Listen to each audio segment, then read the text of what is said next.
বল Diana, তুই অন্তত মুখটা খোল। তুই ছাড়া আমাকে আর কে বুঝবে বল? তোর বাড়িতে এভাবে আছি বলে আমাকে ইনসাল্ট করা হচ্ছে, এটা জাস্ট নেওয়া যায় না। দিদি আমি তো বলে দিয়েছি ওকে, আর ও আমার হুকুম শুনতে বাধ্য।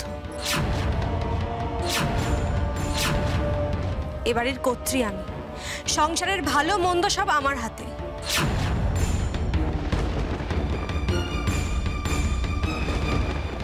না ছোট বৌমা, তোমার থেকে যারা বয়সে বড় তাদের তুমি হুকুম দিতে পারো না।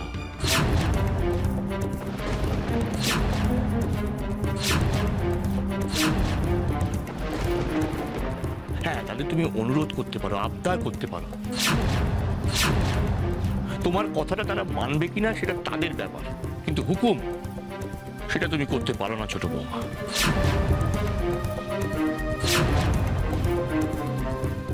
এসব তুমি কি বলছো বাবা? এই কথাটা যদি মা বলতো তাহলে তুমি আপত্তি করতে পারতে? না, আপত্তি করতাম না, কারণ তোর মা সকলের মা। তোর মা যদি সন্তানদের হুকুম দেয়, সন্তানরা সেটা মানতে বাধ্য, কিন্তু ছোট বৌমার হুকুম সকলে মানতে বাধ্য নয়। আমি মানছি যে ছোট বৌমা এখন এই বাড়ির প্রধান, তাই বলে সে মায়ের জায়গাটা নিয়ে ফেলেনি, এটা ভুলে যাস না।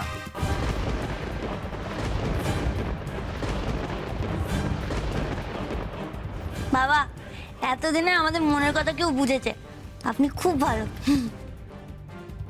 বাহ বাবা, তার মানে মেজ বৌদি আর বড় বৌদি যা ইচ্ছা তাই করতে পারবে,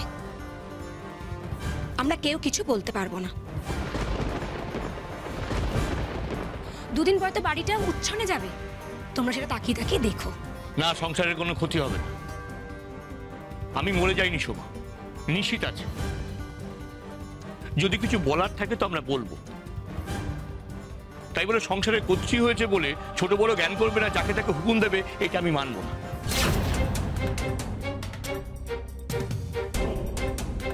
এই যে এলিনা গেলি, এবার তুমি এসো। অনেক হয়েছে, বড়দিকে যে কাগজটা দাও সেটা দাও, দিয়ে বিদায় হও। তোমার না এই বাড়িতে থাকার সময় ফুরুত হয়ে গেছে, যাও। এ বাবা, এ কেমন বিচার? বাড়িতে একজন অতিথি এসেছে, তার সাথে এমন ব্যবহার করা হচ্ছে?